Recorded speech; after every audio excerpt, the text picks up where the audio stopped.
All right. So the question is, what if you're the PM, let's say, of Yelp, how would you measure the success of Yelp reviews? And usually what I think is useful to start with is with thinking about how to structure an answer. So you can be asked this question about any product, right? Some products are different than others, but usually there's sort of like a, some kind of way to actually crack this kind of problem. And so let's discuss that. I have my own way of doing it, but love to hear your thoughts. So let's start first thinking about structure, and then what we do is we have somebody actually try to answer the question by themselves, and people can jump in and also help the person or ask questions. So, one of the ways that I thought to do this, and usually I find this again and again that this works very well, is first start talking about, okay, what does the product do? What is the problem that it solves for the user? Right? So that's right off the bat. I think it's very important. And then defining success.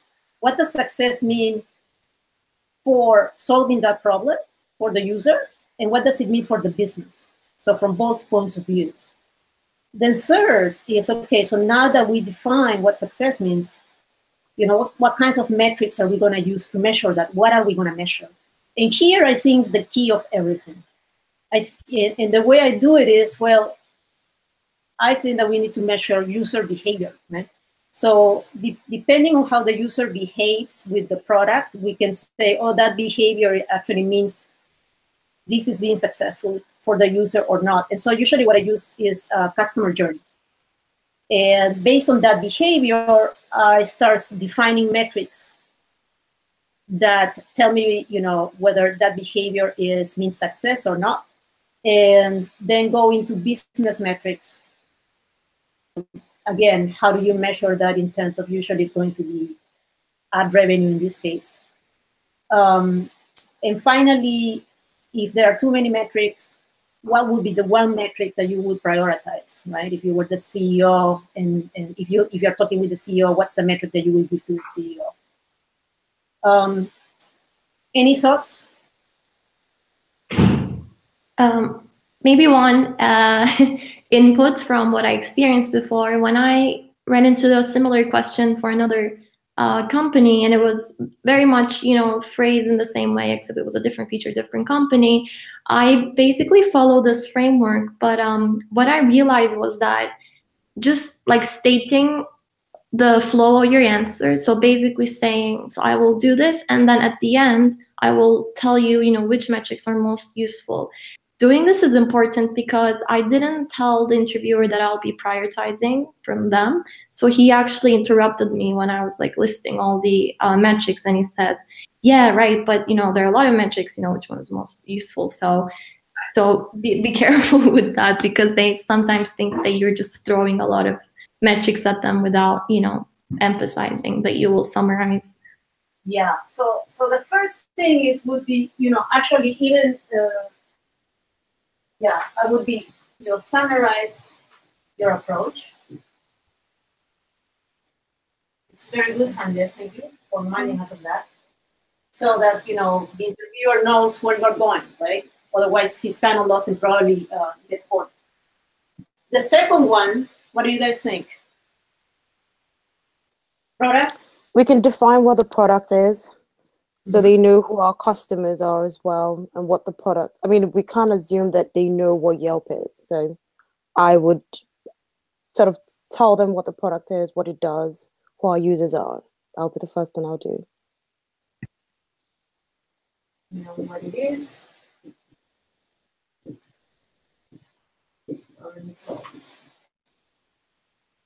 Okay.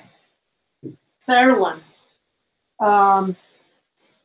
Okay, so here is where, I think now that we say, what the product is, what problem it solves, how do we define success? What does that mean, right? Define success. And then here, my approach is like, okay, what's the user behavior? user behaviors, that can be measured towards success. Usually I use the customer journey.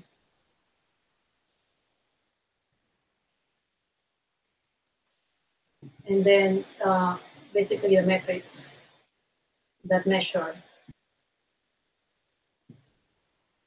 behavior.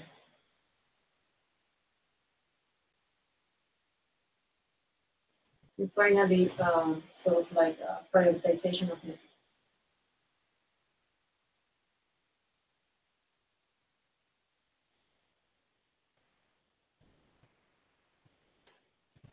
Any other inputs on this?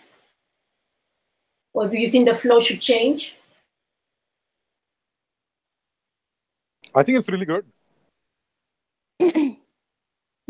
Feel free, use this as guidance, but it's not, set in stone. So of course, you can use your own approach. So let's start with somebody that would like to try to answer this question. Anybody that wants to practice?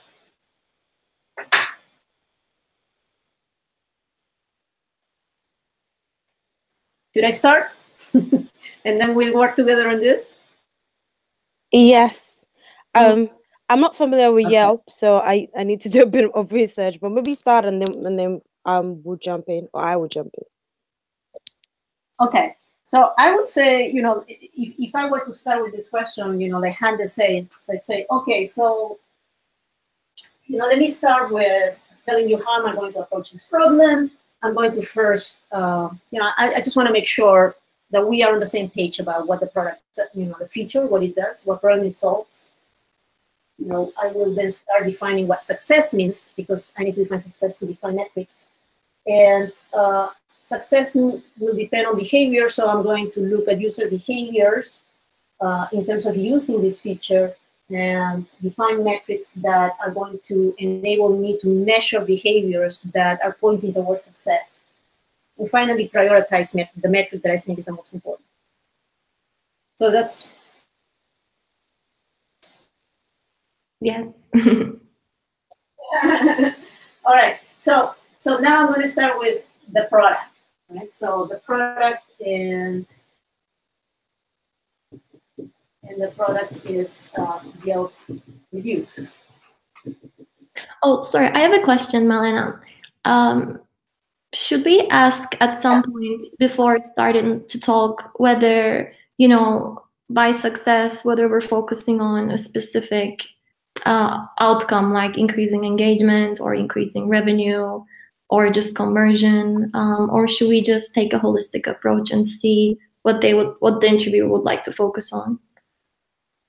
That's that's a very good point. I mean, I think that the way I would approach it is by saying, first of all, the product, which is the reviews, solves a critical problem. Let's start with what the mission of Yelp is, which is find the best local businesses, connect people with the best local businesses, right? And what the problem that reviews solve is very aligned with that, because it provides reviews to users so that they can actually make a judgment of what is the best business to approach, to hire, right? So from that perspective, success, if we're going to measure success, there are two views here. Success from the point of view of solving the problem of the user, and then success for the business. And what I would do is say, I would like to actually start with thinking about the users, and define metrics for measuring success for the user, and then define metrics for the business. That makes sense. And, just partition it into. And so, do you guys agree with this? First of all, the mission of Yelp is to connect people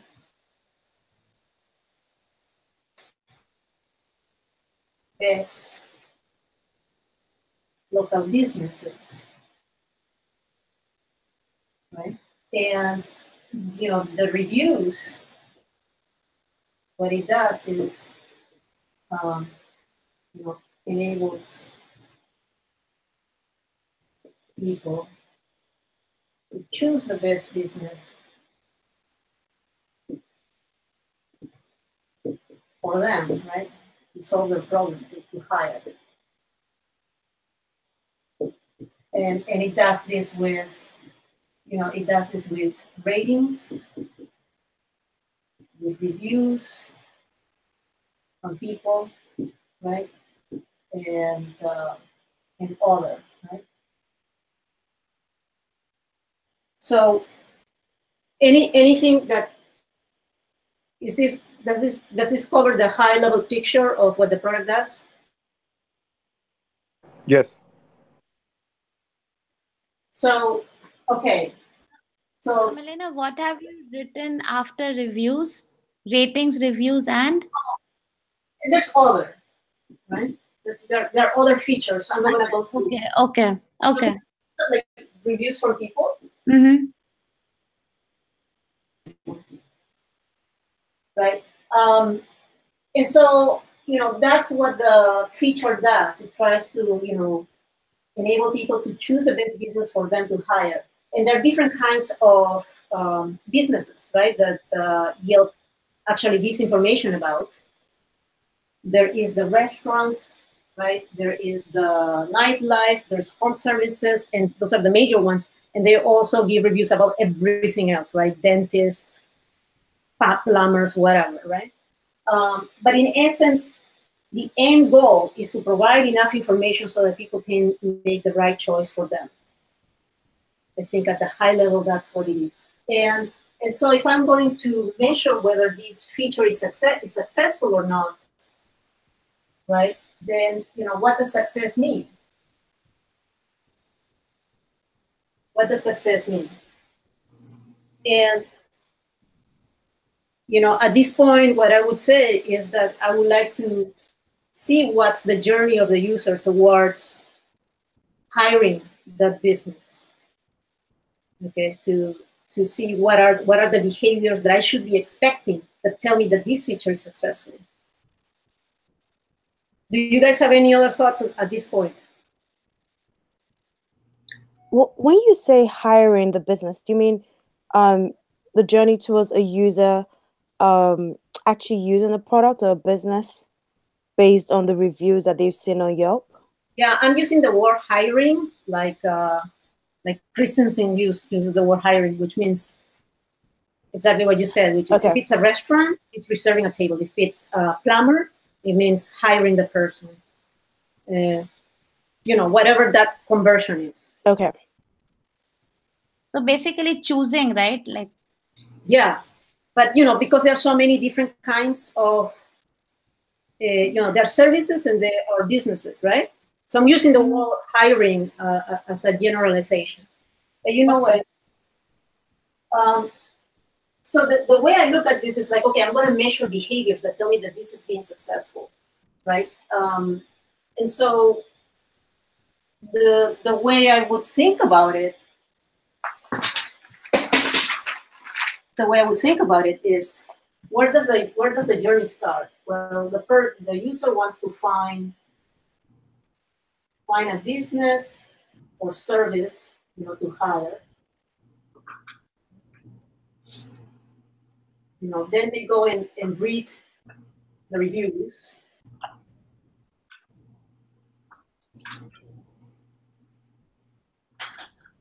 Plus ratings, and then they either choose one or not.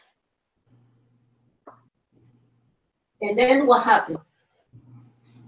They actually go to the place, hire somebody, and either they have a bad experience or they have a good experience.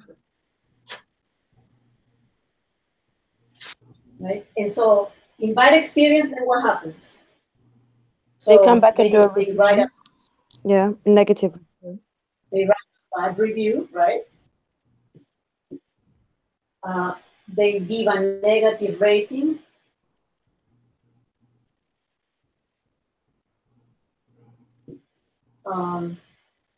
They may not return. for a while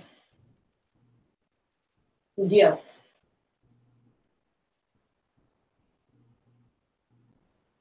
If they have a good experience, they write a happy post, happy review, good review. They may return, more likely. If they need to find something else, they return to Yelp. They may share the business info.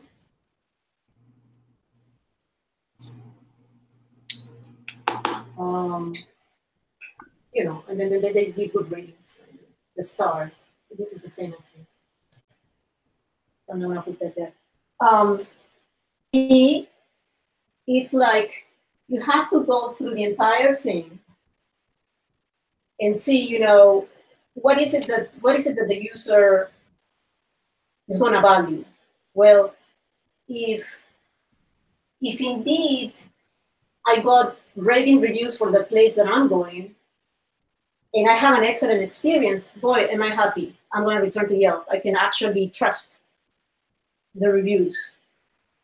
But if I have good reviews for a place and I end up having a bad experience, then I'm going to lose trust. Right? So I may not return, and I'm going to have these behaviors. And so for me, it's like I need to measure, you know, from the beginning till the end. You know, it's sort of like a funnel thing, right? Where you go, you know, you read the reviews, then you choose, right? And then, you know, you return and write bad or good, write a review. And, you know, this is bad or good. And you may never return. You can, you know, exit, or you come back again. So I can define metrics that are going to measure all these steps from beginning to end. What are your thoughts on this? Is this a good process? I would agree with this approach. One thing I would add as a avid Yelp user would be, like, for example, I use Yelp religiously. It's one of the apps that I use the most, but I never leave a rating or a comment. It's just because I'm lazy. But one thing that Yelp and business owners encourage, you know, users to drop reviews is they have some promotions. For example, if you check in a location or like write a review, they give you free something or a discount. So maybe I will also track those reviews that came from promotions to see, you know, do we have to force people to, you know, like drop reviews, or does this happen organically just by liking the product? Keep that in mind, because that's a very good thought. Okay. So that would be a very good sort of analysis to do, right? So let's start with the metrics. Any other thoughts on this? Malena, so when we are saying that the customer would choose the business and return to the forum to write a positive or a negative review, we are assuming by default that he or she will write a review about the business or his own experience. In my previous company, what I've seen is people write about the product or the experience, but they also sometimes ignore that and write about the platform itself. Yeah. So they write that Yelp is great or Yelp is, you know, bad. So that defeats the purpose. No writing, okay? They just don't care. That's a good point, right? No writing. We need to measure that too. Thank you. Hi, I was gonna say that Yelp is more like a search. The starting process is from you searching. So the matrix were the initial matrix that we want to review. Is that what you mean by reading? By doing the search, and then from search you get to reading? Yes.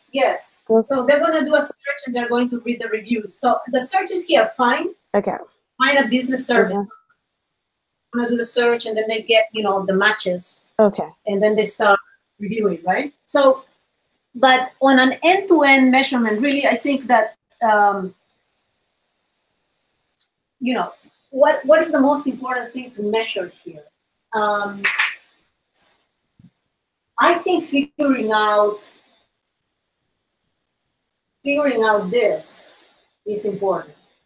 Like, and this is the way. Okay, I'm going to put the metrics that I think it's important. First of all, I would measure the funnel conversion from stage to stage.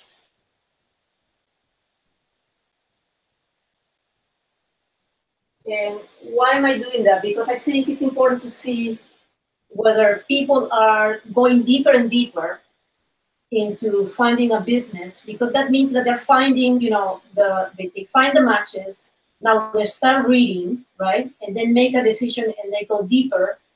So that means that what they're seeing is interesting. So that's sort of like an indication of interest. Interesting information, like useful information.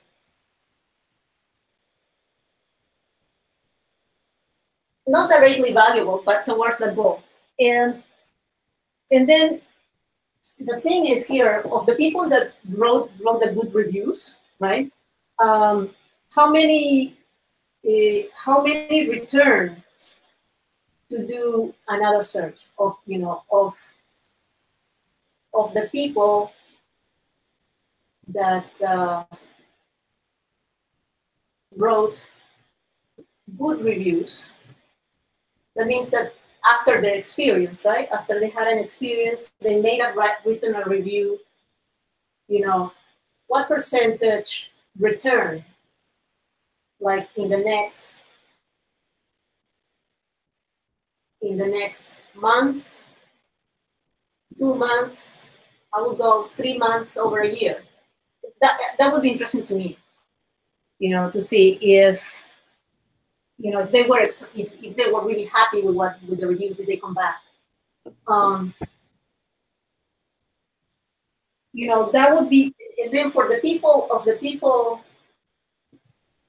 that wrote a bad review,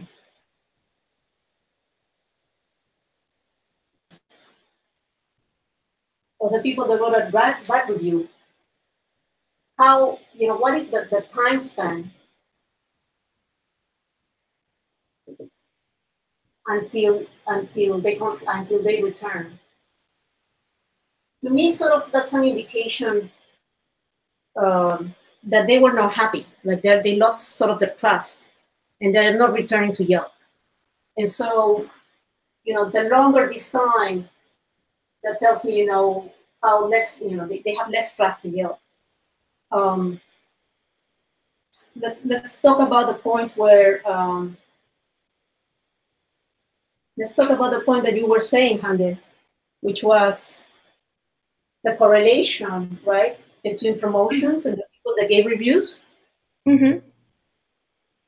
So, correlation between promotion and good reviews.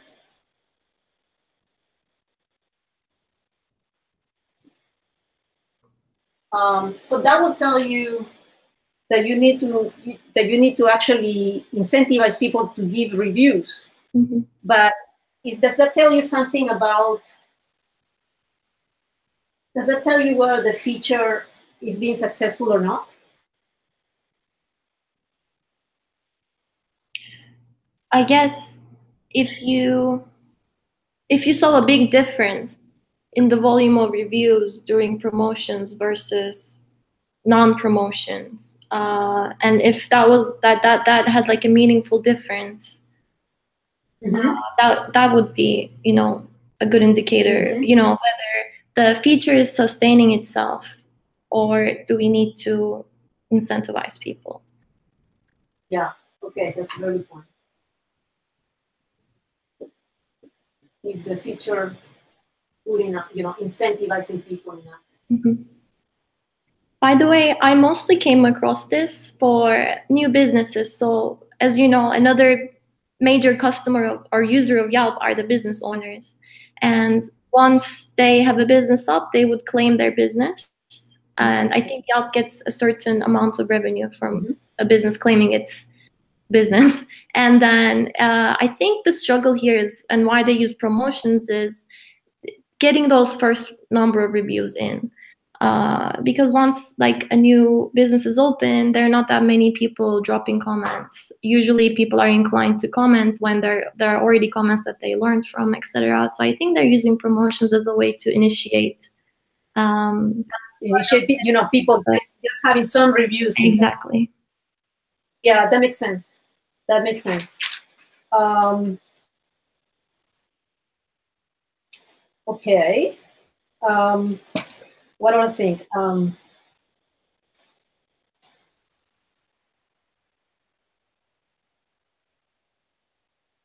The other thing that I think they probably do this already, which is, number of repeat visits of, by cookies, right? Anonymous users.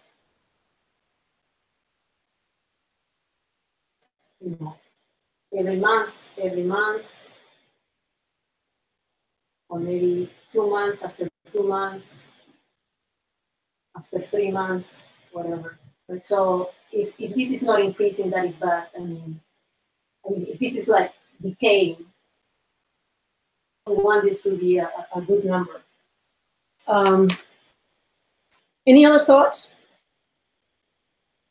Malina, slightly off the beat, but one of the metrics which I can think of is if I'm a Yelp user and I've been continuously using, let's say, plumbing services from Yelp and I'm just posting reviews about that, how open I am to using the other categories, even if I'm writing the post or not writing the post.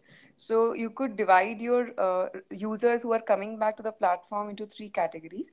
One is an old new customer who is old to Yelp but new to a different category, let's say restaurant or beauty or something like that. A new customer who is new to Yelp and new to any of the categories. And one is an old customer who is old to Yelp and also old to the category, but that would be a retained user, so that's also important.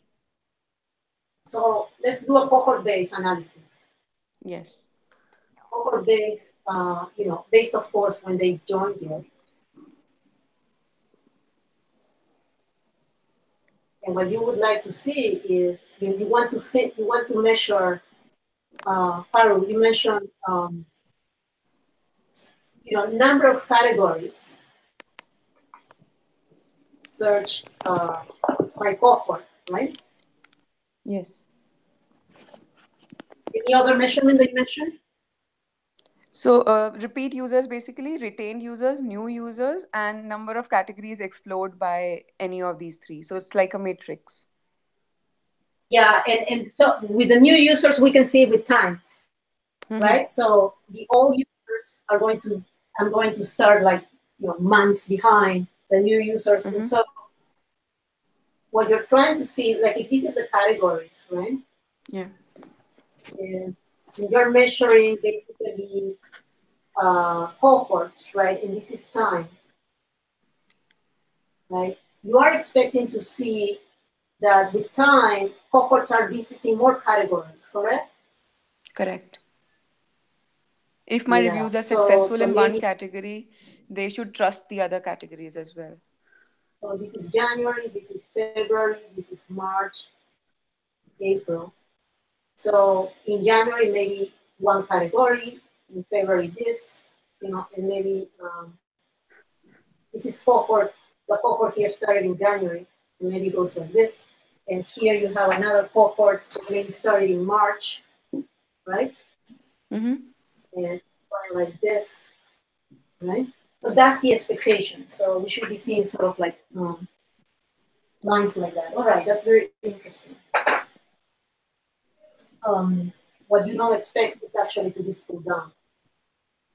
All right. Any other ideas? Any other metrics? There could be one, but I'm not sure if you can already say it's covered. So since there are different categories, each and every category would have a certain percentage of users writing reviews once the service has been used. So what is the maximum percentage? Like if 100 people have used those services, is the conversion 10% for X category? and let's say that is the benchmark. And if a certain category has less than 10%, let's say 2% conversion, I mean, I'm not sure how to say it, but maybe benchmarking of the percentage of reviews coming back. But will that tell you? So going back to the question of whether that is measuring the success of the reviews, that can point to you as to maybe some reviews yeah, I don't know if the formats are very different. I think they're very much alike. But what would that tell you in terms of whether your reviews feature is successful or not? So if it is really low, out of 100 people who are using, if only 2 of them are writing, obviously it's not as successful. As close as it is to the number of people who have used it, that means my review is successful. My review feature is successful. I see. That's a good point. Okay, so but dividing it into different categories, why would you like to see that? We can just say that as the platform having multiple categories, we can have a benchmark of X%, and if any category is failing to meet that benchmark, that means the review feature needs a boost in that category. So I didn't understand what is the meaning of category in this yeah, discussion. So category, so it could mean, for example, I need a plumber or a dentist, or I need a restaurant to choose, or a cafe to choose, Okay. Those are categories, right? And people give ratings for those. Okay. Okay. I think that the metric that you mentioned is really good, Paro, which is measuring the percentage of people that they review, the percentage of people, the percentage, let me put it in fractions. How many people gave reviews, right, over the total number that visit that search for that category? Is that what you're talking about? Yes, browsed, used, or found the business on that in that category. That's a good one. Yeah, and you can do that by category. That would be interesting. But as an aggregate, I think it's interesting also, right? But yeah, by category, that would tell you. Although, yeah, I think that's a good one. So if this is very low, it can also be that people, as Hande said, they're lazy. You also said that, right? So so that's a metric that is interesting, but I don't know if it's decisive. Okay. Okay, those are good ideas. I'm not sure how relevant this is, but I noticed on Yelp you get to sign up and then make a review, and you can also share that with your friends or invite your friends to be part of your community. Is there a matrix there that's relevant? Yeah, I think that's also a good metric. I wouldn't think that it's as impactful, but if we want to cover everything, I would say, number of shares. I would say per business, perhaps. Per category, per business. I had a point. So I have written Yelp reviews before, and I write on, like, not so regularly, but once in a while. So every week they send me an email which talks about how many people viewed my reviews. So that gives me an incentive to even write more reviews, because people are reading my reviews. There's an option where people can like my review and say that I found your review useful while making a decision. So can that be a metric that the number of see, I wanted to keep it high level because we can go into the weeds and look at all the different kinds of tweaks that they do. Okay. Whereas I wanted to look at this holistically in terms of the business. Otherwise, in the interview, you can go into a mire of different kinds of tweaks that you can do, but that really doesn't tell you, right? Whether the core of it, the core of the feature really is, do people trust your reviews? Right? Okay. Are your reviews trustworthy? I mean, I think that's at the core, that's it, right? And so anyway, so these are very good metrics. And the next thing that I would do is to say, okay, so you know, one of the things, you know, how can I improve this even better, right? These metrics. Is there what I really would like to get, like if I had a way to figure out, you know, whether a person actually, you know, that went to a restaurant to make a reservation, right? Can I track him down, right? And can I have a total number of the people that actually made reservations to restaurants, right? And that wrote reviews and that didn't write reviews, right? So that, I think that will give me a better measure of how successful this is, right? What percentage of people that actually went to the restaurant wrote reviews? What percentage of them didn't write any reviews? Right, and then ask them. But you know, I don't know how to do that unless I have an interface that tells me, okay, that person actually is a professional. All right, but going back to these behaviors, do we cover everything? You know, we didn't cover the people that are not writing, right? Because there's no way to tell who is not writing. And then people that wrote bad reviews, negative reviews, we measure that percentage of people that wrote negative reviews. You know, the time whether they actually return. In terms of the people that wrote happy reviews, you know, are they returning more? That would tell me that, you know, the feature is being successful with them. Sharing, not writing, and then we have this very nice cohort metrics. Of all these metrics, which one do you think is the one that would tell you, okay, yeah, you're being successful? I mean, I would say something whereby if a person looks at the review, they go to that restaurant, hopefully they find it good, and then they come back and kind of like write a good review for it. To me, that's like a success. That's like completing a chain. Yeah, except it would be great to know what percentage of the people that actually went to the restaurant due to your reviews actually wrote it, you know, what fraction of that is. But I agree with you in that, you know, we don't have that information, right? So I think that this would be sort of like the first one, the second one. I think you have that info for only some of the users who also check in. There's also a check-in feature. But again, you cannot know out of those that checked in, were there more that actually went but didn't check in. So that's like an incomplete calculation. Complete, yeah, it's not reliable, right? So I think that probably these two it's a good one. I think that the one that Paru mentioned is also a good one. Gives you a high level review, you know, number of reviews or total, you know, categories being searched.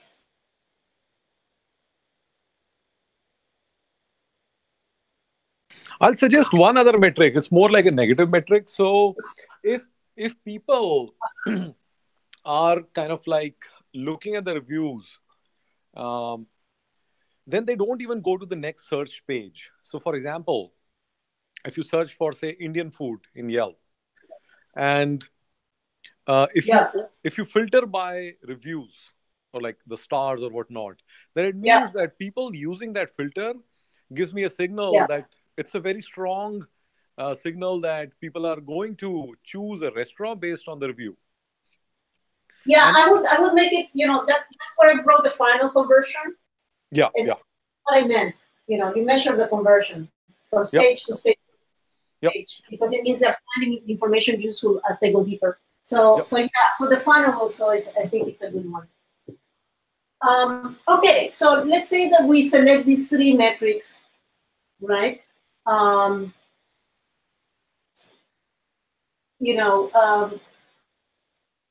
what, and the next question that I would ask is there, if you were to improve these metrics, so what would you do to, is there another metric that you think we should measure that it would be even better?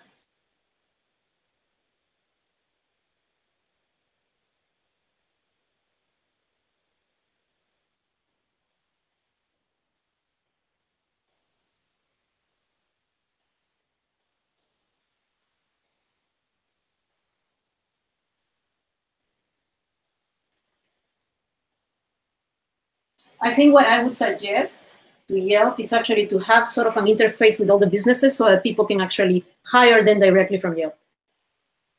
So, because then they close the loop, right? And they know how many people actually, hire that business or not. What do you think? Is that too hard? I think that would be excellent, like converting or connecting the offline with online. Yeah. Then you actually close the loop. So that would be my suggestion. Right? So if I were to answer the question, then I would start with, to summarize, it's like, okay, here's my approach. This is what the feature does. Is in fact aligned with the mission. Oh, I haven't talked about the business metrics that Hamden mentioned. But we can talk about that next. Let's talk about that. Let's talk about business metrics. Before that, Malena, I had one other point. So I think it was, who was it? Sorry, I forgot. I think it was Pori or Bunmi that mentioned it. Looking at doing a cohort analysis and looking at which users tend to, and like give reviews the most. I think from what I theorize, I think there are a group of users that Yelp benefits the most. There are like power users that I feel like Yelp is constantly encouraging to leave more reviews. Like you can even come across these people when you're like searching different places and you'll see them that they dropped in a couple of places. And one of the things that Yelp does, for example, is like this elite thing. I don't know if you've heard of it, but if you've left, more than a certain number of reviews, you become an elite Yelp member. And then I think you earn like more promotions, discounts, whatnot. So just I think for Yelp it matters, how should they focus their time, which users they should focus their time on, which users generate more value, for this feature. Yeah, I think that's a good point. Maybe power user analysis. Right, and reviewer. Yes. Because it's also like related to the type of people these users are, right? I think no matter how much Yelp focuses on me, I'm not going to be a power reviewer. I think they're better off like focusing on those people that are, naturally inclined to leave comments. That's why I feel like they came up with this elite feature, like encouraging these like power users to use Yelp more, because, it's kind of like a network effect. The more reviews that Yelp has, more of a successful product it becomes. I would consider this as an improvement, Yes. To improve, I would say, to improve results, or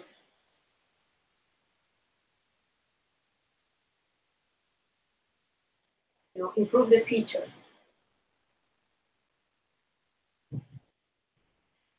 Okay, that's a good point. All right, let's talk about business metrics.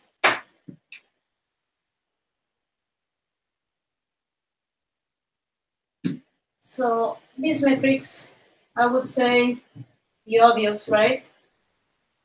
Ad revenue.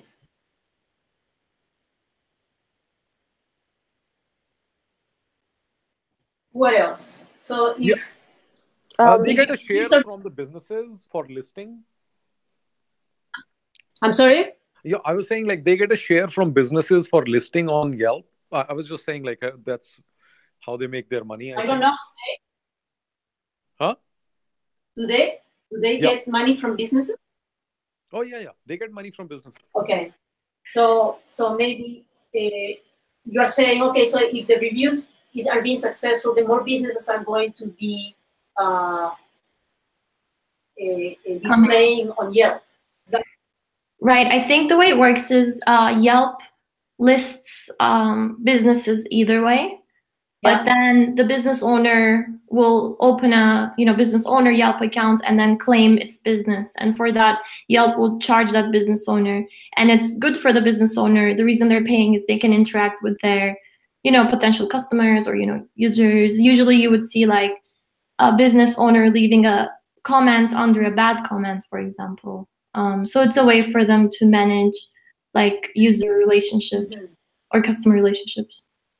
Yeah. And I think you're right. And I think they also allow if somebody leaves a review, the review actually gets, reviewed by somebody at Yelp. So businesses can suppress negative reviews and they can kind of like, claim like, no, this did not happen. Only if they are paying members of Yelp. Otherwise, like anybody can leave anything negative and Yelp wouldn't do anything about it. So Yelp's tactic is actually to go to businesses and show them like how bad their reviews are. And if they were to join their elite program, like their business program, then they have the opportunity to control the message. Okay, so sort of like the behavior from the business perspective, this behavior that Yelp expects is to open an account, right? So that they can have control. More control over reviews, right? So, Malena, if the Yelp makes money only via ads, the businesses can place an ad. So if you open Yelp app and if you're looking for something, people who have signed up for an advertisement with Yelp, they will come on top of the list in your phone.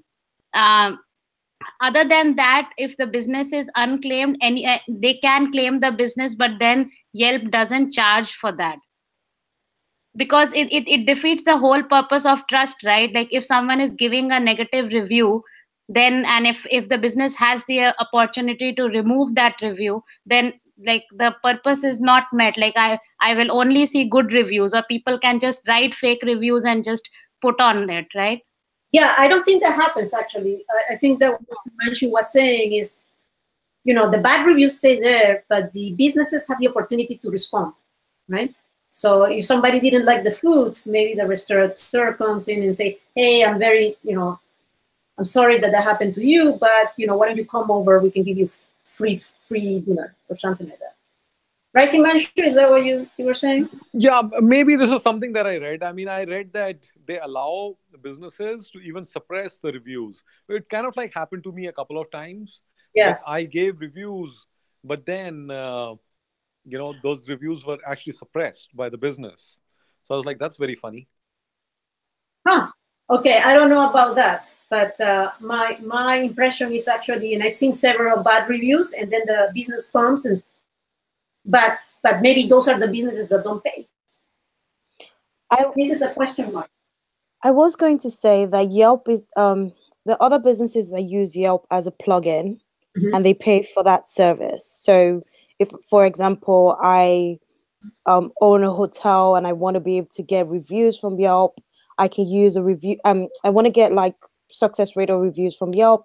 I can pay for that plugin. So that's a revenue metrics or business metric. Yeah, that's right. Actually, Yelp does allow APIs whereby, I mean, you can scrape all the information for a local area. I don't know if they monetize it. They probably do.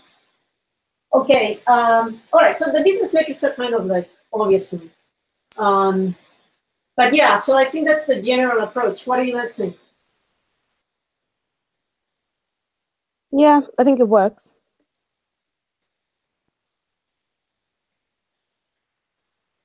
It's sort of unsatisfying that there's not a closed loop, It's like I want to have metrics that measure exact percentages, but if we don't have the base, right, it's kind of unsatisfying. All right, any thoughts about something we're missing?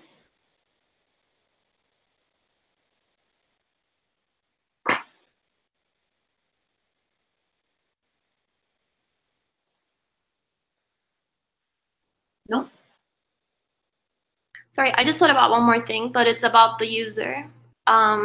So it helps if you're a user of the product. But for example, when I don't search a specific place, but when I search dinner in San Francisco, for example, which sort of my journey on Yelp kind of depends on the number of reviews I see. If a place has a large number of reviews, I will click on that. So maybe we can look at the correlation between, number of clicks and number of reviews, because it means that the time that they spent engaging with your product is longer, probably.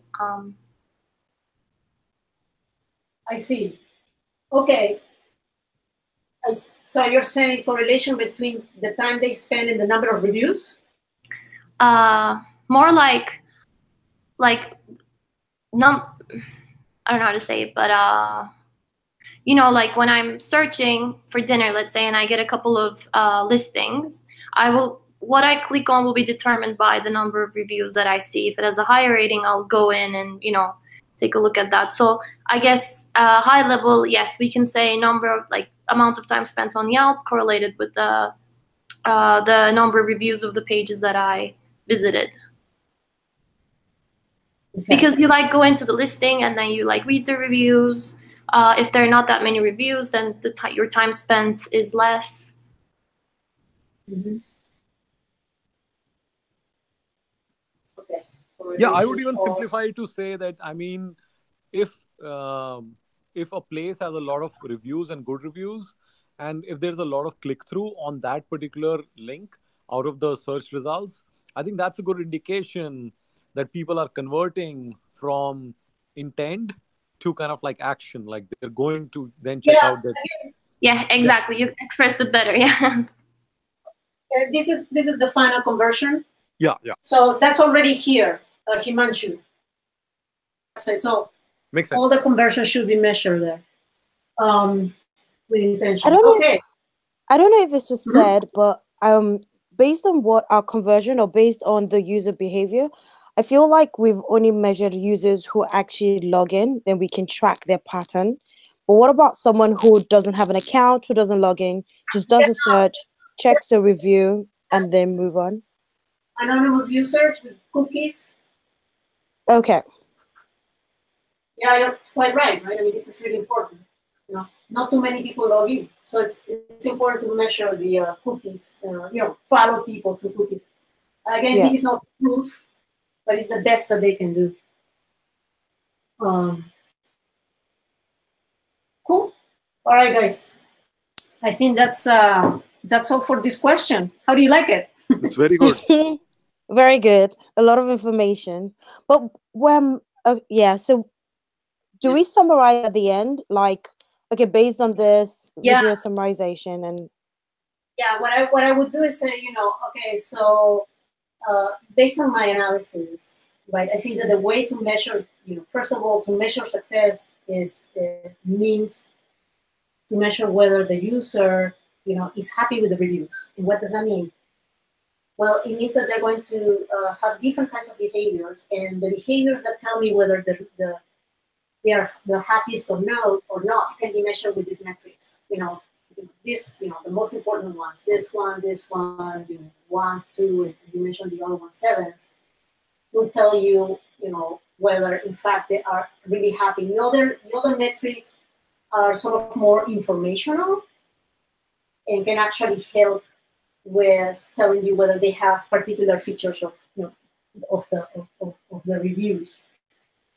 And then you wrap it up by saying, an improvement that I would do with this, because in order to close, for me at least, that's what I would say, in order to close the loop, because we don't know how many people that read the reviews actually hire the services, would be to add another, an interface on Yelp that enable users to actually hire the business directly.